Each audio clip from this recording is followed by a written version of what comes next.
Assalamualaikum warahmatullahi wabarakatuh. Bertemu kembali dengan Pak Dedi dalam ilmu kimia. Kali ini Pak Dedi membahas masalah unsur periode ketiga. Ya, di dalam susunan berkala unsur periode ketiga ini cukup menarik kita untuk kita bahas. Ya, unsur periode ketiga itu sebetulnya terdiri pada unsur apa saja ya yang kita harus ketahui di sini. Jadi unsur periode ketiga itu terdiri daripada natrium, magnesium, aluminium, silikon, fosfor, sulfur, klor, dan argon. Ini adalah unsur-unsur periode ketiga. Di mana dari unsur periode ketiga ini, jari-jari atom dari Na ke Cl semakin kecil. Ya, jari-jari atomnya semakin kecil. Ya, karena apa? Kalau kita bicarakan masalah periode, ya, ini jumlah kulitnya sama, tetapi jumlah proton di dalam inti dan elektron di luar intinya lebih banyak, sehingga daya tariknya akan semakin lebih kuat. Kalau daya tariknya semakin kuat, maka jari-jari atomnya akan semakin kecil. Sebaliknya, keelektronegatifan dan energi ionisasinya akan semakin besar, kecenderungan. Ya, kalau kecil kecenderungan untuk menarik elektronnya atau energi yang dikeluarkannya semakin besar.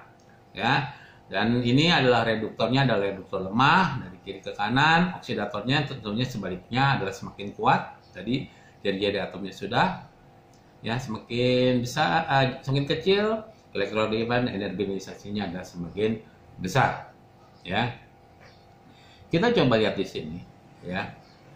Nah, di sini akan tetapi energi ionisasi magnesium lebih besar daripada aluminium. Lucu, aneh juga, ya.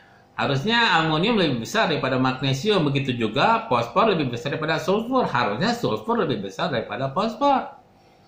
Karena posisi daripada ya magnesium ada di sebelah kiri daripada aluminium. Ya, gitu kan.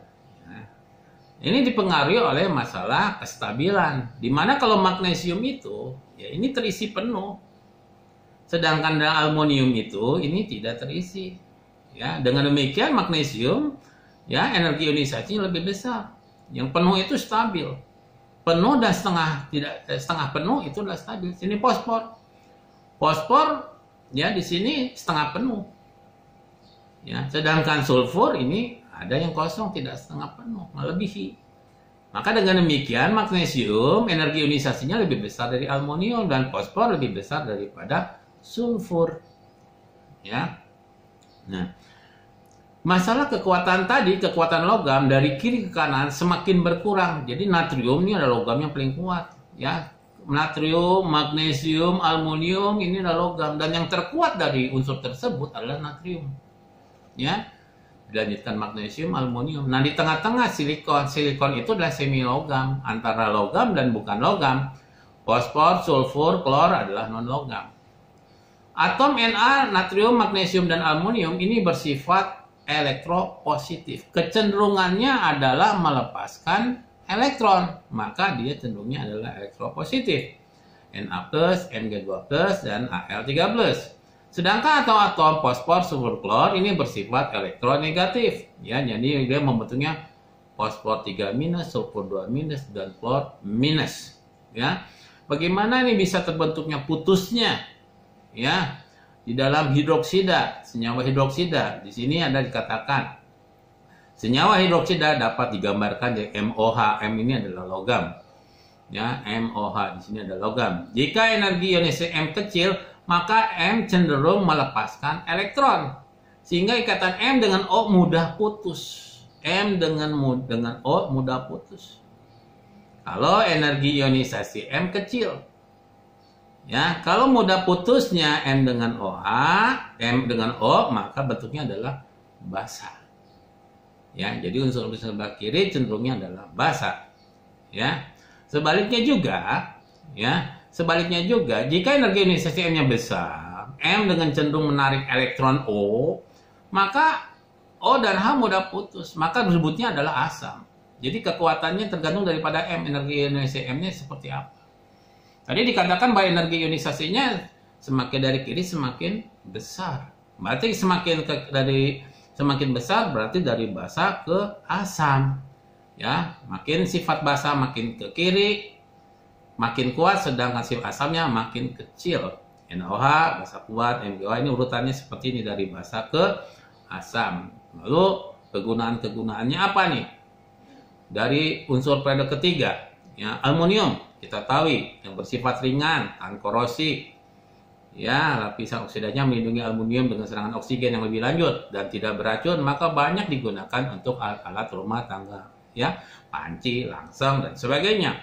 Aluminium bersifat reflektif dalam bentuk aluminium foil, digunakan sebagai pembungkus makanan, obat-obatan dan rokok, ya. Di sini juga bisa digunakan pembungkus makanan. Jadi banyak-banyak makanan menggunakan aluminium foil.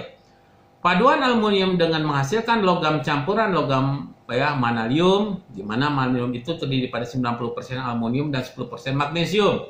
Alniko 50% besi, 20% aluminium, 20% nikel dan 10% magnesium adalah suatu magnet yang sangat kuat daya tariknya. Dan aluminium juga digunakan sebagai zat reduktor untuk oksidasi. Itu biasa gunakan MnO2 dan CrO3. Kemudian yang lainnya lagi adalah silikon, ya. Silikon untuk membuat kaca, gelas, keramik, batu bata, semen, batu kapur, pasir menggunakan senyawa silikon dan pasir. Dan silikon ini juga, ya, digunakan untuk solar cell. Karborundum atau silikon karbida, ya, digunakan sebagai bahan asah, gerinda ataupun untuk pemotong.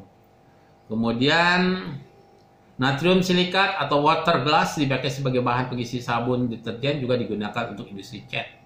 Dan fosfor merah dicampur dengan air halus, ya, SB2S3 sebagai bidang gesek korek api. Dan asam fosfat digunakan sebagai bahan pembuat pupuk. Demikianlah, ya, pembahasan kita tentang unsur periode ketiga. Mudah-mudahan kalian bisa memahami semua. Bapak cukupkan sekian dulu. Assalamualaikum warahmatullahi wabarakatuh.